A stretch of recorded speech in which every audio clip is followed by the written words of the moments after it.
प्रताप महाजगवंदन विद्यावान गुणीयति चातुर राम काज करिवे को आतुर प्रभु चरित्र सुनिवे को रसिया राम लखन सीता मन बसिया प्रभु मुद्रिका मेरी उपकाज जगत के जेते सुगमानुग्रह तुम्हारे देते राम दुआरे तुम रखो को डरना आपन तेज तुम्हारो आपै तीनों लोका करे कावै भूत पिशाच निकट नहीं आवै महावीर जब नाम सकल तुम साज और मनोरथ जो कोई लाभै सोई अमित जी सदा रघुपति के दास तुम्हारो भजन राम कृपा करो गुरुदेव की नाई जय जय गुरुदेव की नाई यह बड़े हनुमान चालीसा होय सिद्धि साखी श्री राम जय श्री राम जय जय श्री राम जय जय श्री राम जय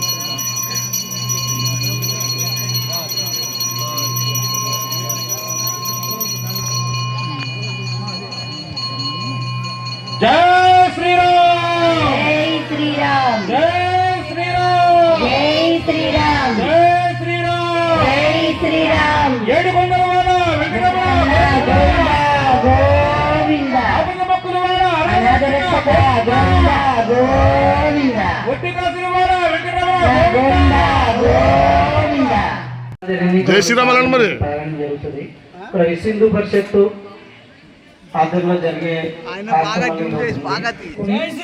ఈ ధ్వజము రక్ష కూడా మీరు వెంట తీసుకెళ్ళాలి. అందుకని ఎవరు కూడా చివరి వరకు దాంట్లో వెంటనే మీ యొక్క పూర్తి మార్పు వస్తుంది. ఆ కష్టానికి దారి చూపించే మార్గం అన్నమాట. అందుకని ఎవరు కూడా మనం భగవద్గీత అనేది గమని ఎవరు కూడా పఠించట్లేదు కూడా. అందుకని మీరు పెద్దపల్లి గ్రామంలో ఒక అనుకోండి, ఒక సంవత్సరం పాటు ఎందుకంటే మన పుట్టినరోజులు చేసుకుంటే 1000 రూపాయలు 2000 రూపాయలు ఎవరు తక్కువ కాకుండా ఖర్చు పెడుతుంటాం. పుట్టినరోజులని పెళ్లి రోజులని ఒక్కరోజు మనం 200 250. శ్రీరామ్ జై శ్రీరామ్ జై శ్రీరామ్ జై శ్రీరామ్ జై శ్రీరామ్ జై శ్రీరామ్ జై శ్రీరామ్ గట్టిగా ఇంకా గట్టిగా శ్రీరామ్ జై శ్రీరామ్ జై శ్రీరామ్ జై శ్రీరామ్ జై శ్రీరామ్ జై శ్రీరామ్ మన పెదపల్లి గ్రామంలో కూడా భగవద్గీత పూజ వ్యవహారాలు అయితే 7 ఉంటాయి. అవి జగన్మోహన్ గారు చెప్తారు. 7 కార్యక్రమాలు అంటే ఉగాది నుంచి మొదలుకొని ప్రతి పేటలోని ప్రతి వీధిలోని రామ మందిరం లేని ఊరంటూ ఉండదు.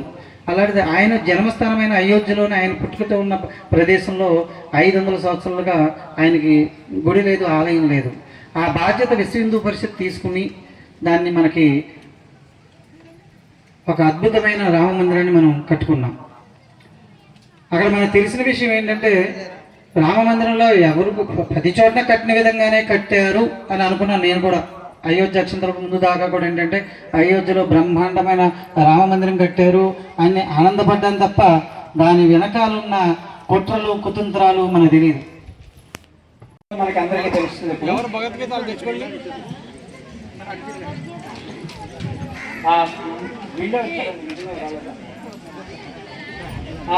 భగవద్గీత నేర్చుకున్న వాళ్ళందరూ కూడా ఇక్కడికి వద్దాం, త్వరగా రండి.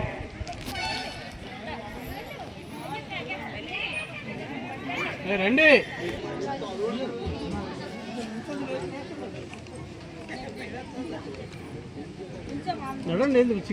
సౌండ్ సిస్టమ్ కుర్రాడు ఒకసారి ఇలా రండి.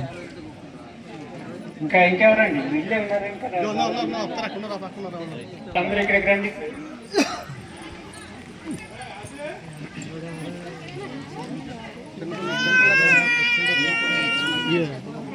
సౌండ్ సిస్టమ్ ఎలక్ట్రిషియన్ ఒకసారి ఇక్కడ రావాలి.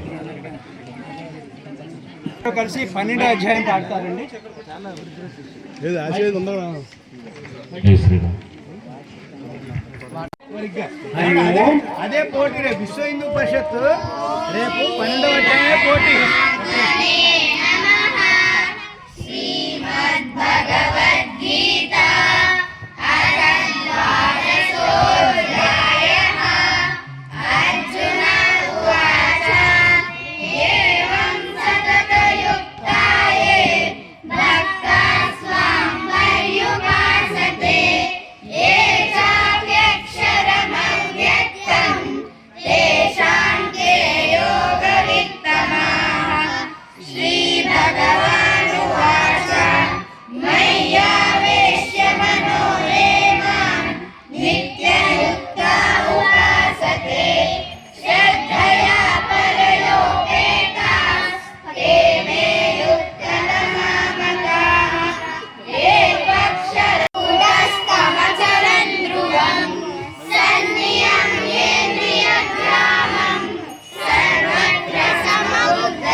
వీళ్ళంతా పెద్ద పుల్లేట్లో భగవద్గీత తెచ్చుకున్న పిల్లలు.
అప్పటి నుంచి ట్రై చేస్తుంటే ఇప్పుడు మనకి ఈ కార్యక్రమానికి అంకురార్పణ జరిగింది.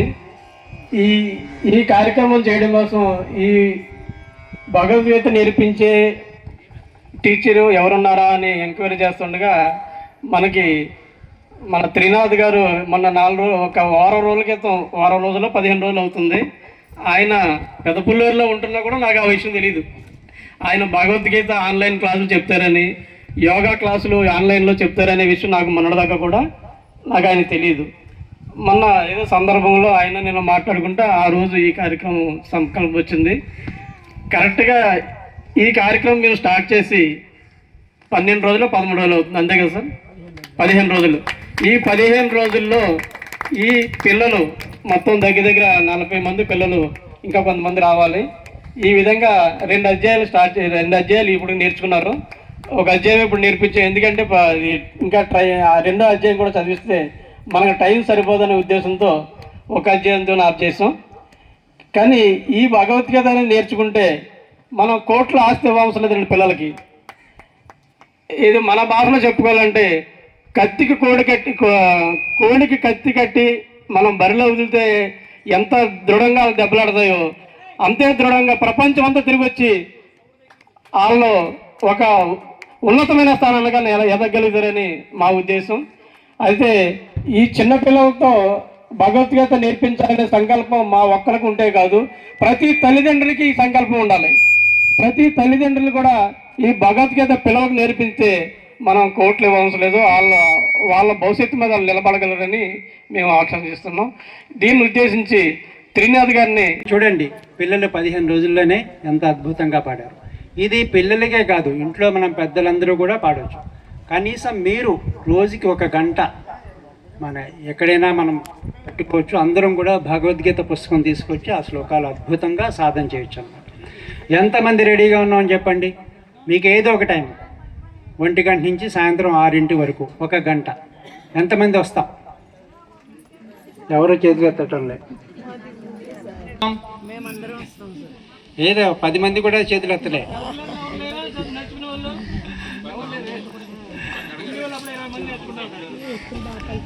సో ఇది అందరూ మనకి చూడండి, ఈ భగవద్గీత శ్లోకాలు నేర్చుకుంటే అసాధ్యం సుసాధ్యం అవుతుంది. ఇది మన వల్ల కాదు అనుకున్నది మన వల్ల అవుతుంది అన్నట్టు. అంత అద్భుతమైన పరిణామం వస్తుంది.